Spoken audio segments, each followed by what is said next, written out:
Today we started with ambient sounds, and I believe in class we used an FM pad, but if we go from our sounds category and find pad, uh, we can also use this one called sadness pad, which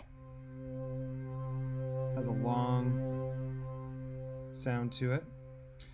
We also discussed how we can kind of make these sounds longer by adding a reverb component. So if we go to audio effects and go to reverb, and we go to down to room, we can go wooden room, and again we can hear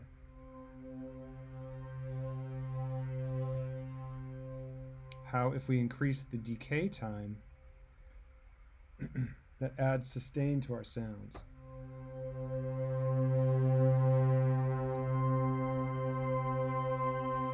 To create big, full, lush, cinematic textures.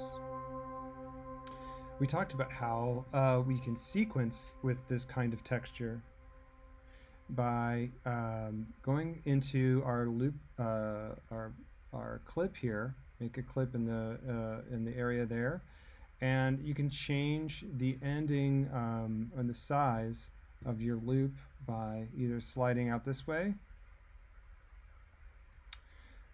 or by typing in the parameter boxes here underneath where it says loop.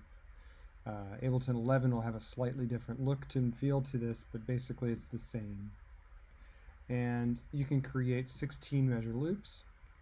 If you go up here and to this clip overdub button, we can, oh, I didn't do one thing. I didn't lower the tempo to around 80. So we have a slow tempo.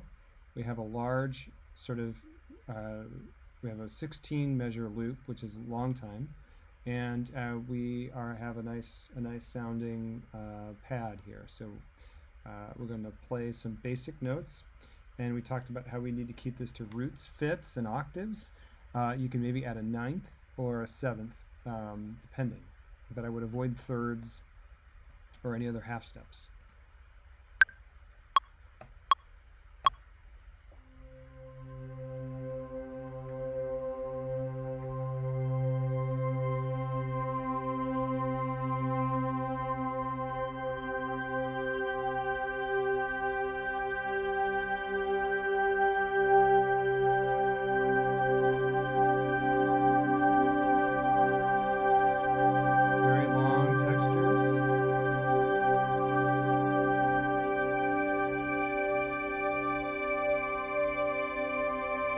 Patient and create big moments. And with this kind of texture, we're not worried about quantizing necessarily.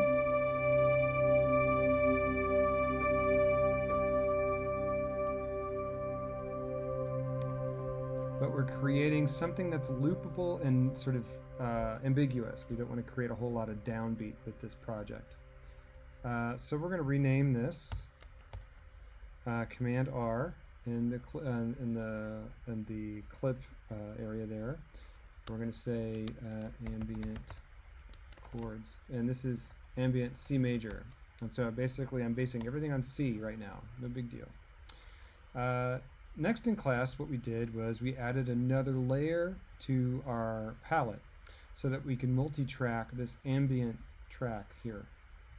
So we went back to for a contrast. So we went to instruments and simpler, and you can find a piano and keys thing. You go to grand piano. You drag your grand piano here into your MIDI clip slot here, or your instrument slot here. And this just sounds like a normal piano. What we want to do is add reverb. So we go back to audio effects, add reverb, and I'm going to go to spacious hall. So hall all the way down to spacious. And I'm going to drag that into my effects tray here. And that creates a big sized sound, but I'm going to increase again the decay time, something ridiculous, to get a good sound of this ambient piano. So that it rings a whole lot.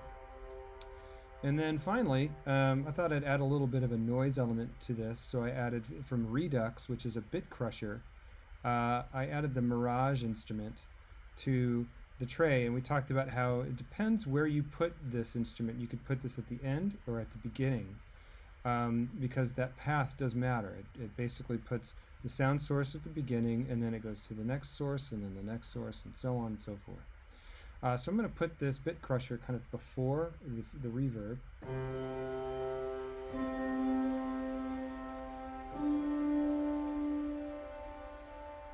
So that it gives it a little bit of distortion.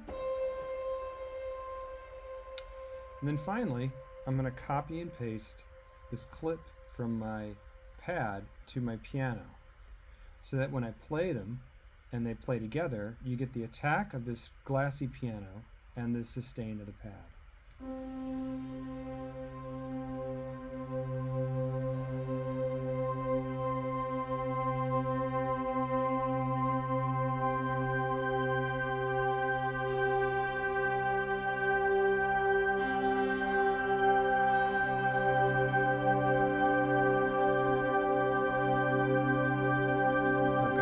Sequence going on in both instruments.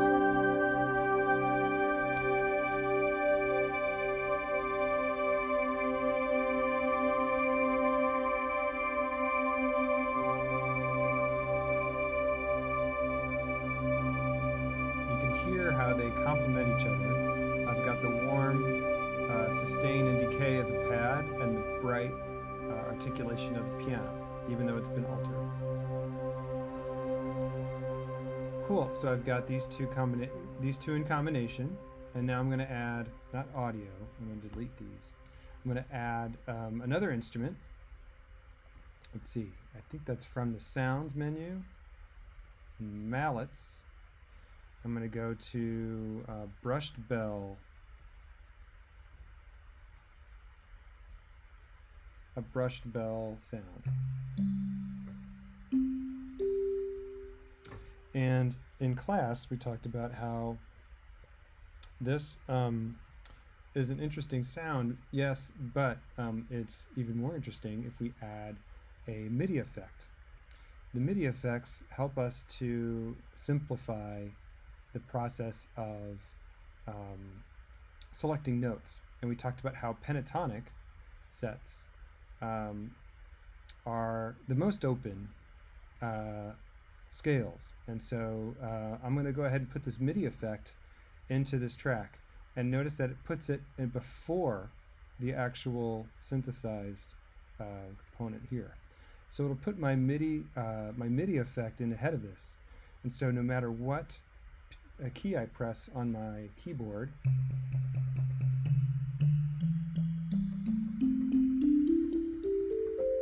it'll map any note to the closest note in C pentatonic scale, which is pretty fun.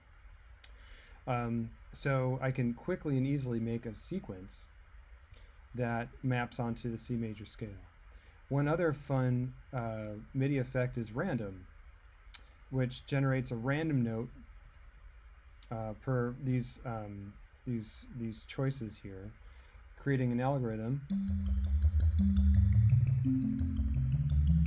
Like no matter how many notes I press, it'll create a new note here. And if it passes, so this randomizer is going to go into the pentatonic algorithm and then into the instrument. So if I double click on this clip here and make my loop, let's say 4 measures long, I can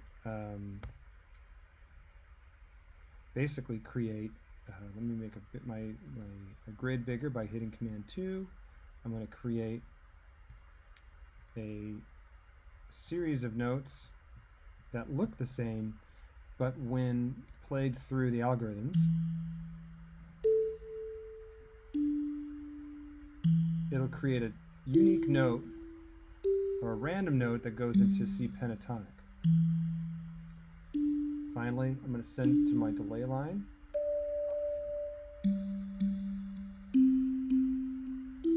And add it to everything else.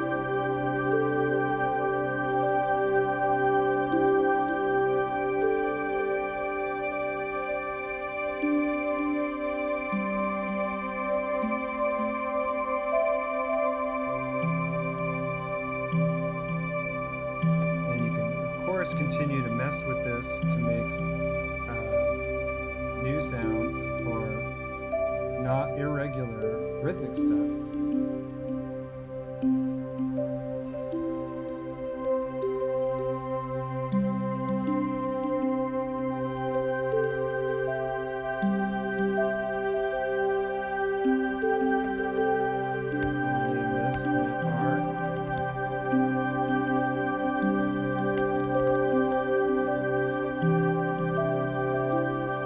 So quickly you can see how this turns into a very interesting ambient texture, and that we can turn this into a performable space. We'll talk more about that on Thursday.